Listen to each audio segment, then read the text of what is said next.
State. Gary, you're shaking your head. Do you think the Big 12 screwed or something? I do. Okay. Since all of this started, I've kind of been at the consensus of it's really about brands, right? And once everybody left the Big 12, that left them essentially without any brand power.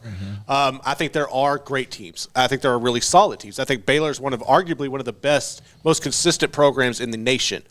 But this isn't about the product on the field. I think that's been firmly determined. Right. And from that aspect, I feel like the Big 12 is going to get left behind. And that's kind of what posed the question earlier. It was off the when we were during the break.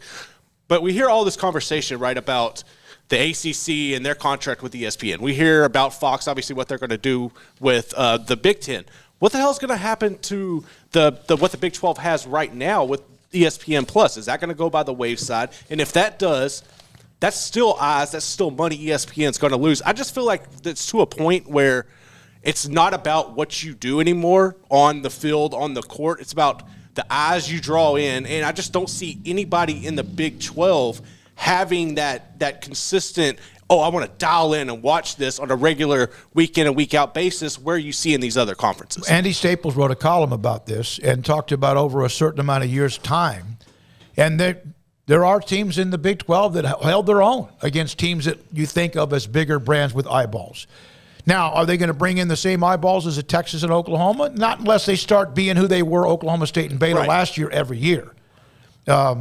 That's why I've been saying I do think winning matters. I think if you win and you get a number 2 next to your ranking and you get in the college football playoff and you beat Georgia, I think that matters. I think that matters a great deal. I think had some of these teams who have been knocking on the playoffs been able to get into the playoffs, TCU, Baylor, Oklahoma State, then I think that would have made a difference. I think you have to look at the Big 12 a little bit differently. If all of a sudden you're looking at 4 teams and instead of it being Ohio State, Bama, Georgia, and Clemson, it's whoa.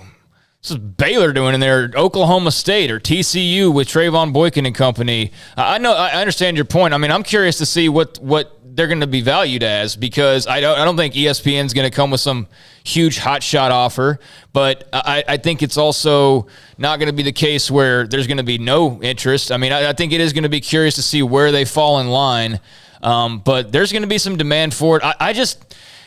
You can't sell me that Baylor, Oklahoma State is going to be less important than Vandy versus Kentucky in football. Like, you know what I'm saying? Yeah. And yet that would be a game worth, $20 million more? But, I mean, I'd need to see. They better have some pretty high TV figures. But you're right. I mean, a lot of it's about TV viewership and all that. But, yeah, it's all, who the heck knows, quite frankly. I mean, who the heck knows? I've seen every reason given for why this is this. The only thing that I disagree with is whatever the comment that was about, you guys don't get it. This is all about, I have no idea what that person was talking about. Well, I do know this, and I said this yesterday, and I got more reaction from this than a lot of things I've said, is that why should Rutgers be in it to play for a national title and not Utah? Well, I think that's Baylor or Oklahoma State or anybody else that's not, a part of the Big Ten and SEC. I think that's the best argument for, against TV ratings or prestige or whatever is like, yeah, I mean, if you're a team and you're a good team and you have an opportunity, I think you should have an opportunity to play for it. I think if you were to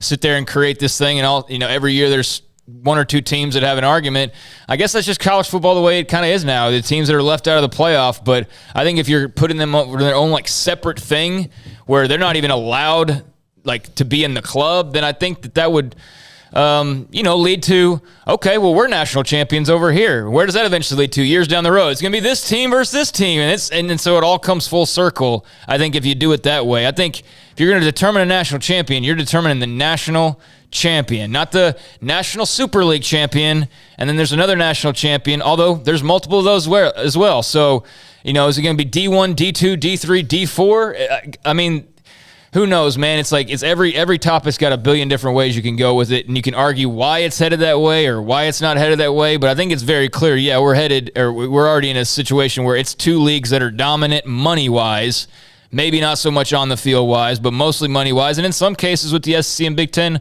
on the field. But yeah, it'd be fascinating to hear all the talk with just all the media gathered and everybody's thoughts, with all that's going on. We'll be doing that tomorrow and Thursday. Look forward to it with columnists and writers and coaches and players and commissioner and much more.